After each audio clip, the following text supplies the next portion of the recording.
Aujourd'hui, on parle de notre collègue Florian, donc il est motard dans le 92 à Nanterre, et il a été enfin libéré après 140 jours de détention. Ça fait 140 jours en fait qu'on n'arrête pas de dire que ce policier il a rien à faire en prison. Pourquoi? Parce qu'en fait quand il a fait usage de son arme, à ce moment-là il a l'intime conviction d'agir en légitime défense. C'est pas un voyou, c'est pas un criminel, c'est pas un mec qui est parti braquer une banque, c'est un mec qui a poursuivi une voiture pendant 20 minutes, une voiture dont les images ont démontré qu'elle a roulé dangereusement, qu'elle a manqué de percuter au moins 2 personnes et de les tuer, et qu'à ce moment-là, le policier, quand il le braque, il est dans l'intime conviction d'agir dans le cadre de ses fonctions et pour protéger la société.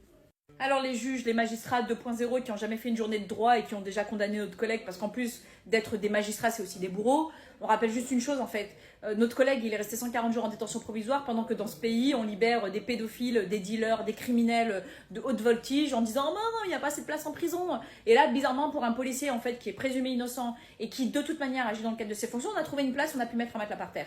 On va se dire les choses, on va parler avec toute l'honnêteté qui est la nôtre, enfin la mienne surtout. Ce collègue, en fait, il a été placé en détention provisoire parce qu'en fait, ils avaient peur des émeutes. Donc, en fait, je suis désolée, c'est comme un prisonnier politique. Pour le coup, c'est un prisonnier politique. Ce collègue, Florian, c'était un prisonnier politique. Il a été mis en prison pour une seule raison, éviter les émeutes, les fameux troubles à l'ordre public, et éviter, en fait, finalement, que des mecs viennent brûler des bagnoles et mettre le pays à feu et à sang. Avec au final une efficacité proche de zéro, parce que je rappelle juste que le jour où il y a eu les communiqués annonçant que le collègue il allait être placé en détention provisoire, et ben c'est ce soir-là où on a eu la nuit d'émeute la plus hard et la plus violente.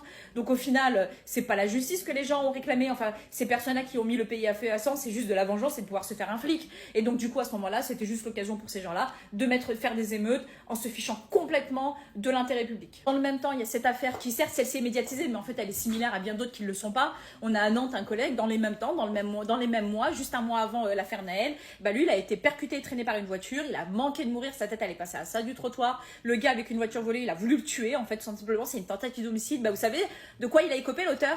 Pour un collègue qui aujourd'hui a des séquelles, il a des pertes de mémoire, il a eu un traumatisme crânien, il a manqué de mourir, c'est une tentative d'homicide avec une voiture volée, 35 heures d'intérêt général. L'auteur, il a pris 35 heures d'intérêt général. Vous trouvez ça normal? Moi, j'ai juste pas envie de faire conclusion parce que je suis certaine qu'en écoutant ce que je viens de dire, vous vous dites il y a vraiment quelque chose qui fonctionne pas. Donc, on est très soulagé que notre collègue il soit sorti de prison, notre collègue de Nanterre, et en même temps, on s'interroge. Quand le policier il est mis en cause, franchement, le système il est impitoyable et de toute façon, les bourreaux le condamnent d'office. Et quand le policier il est victime, tout le monde s'en fiche.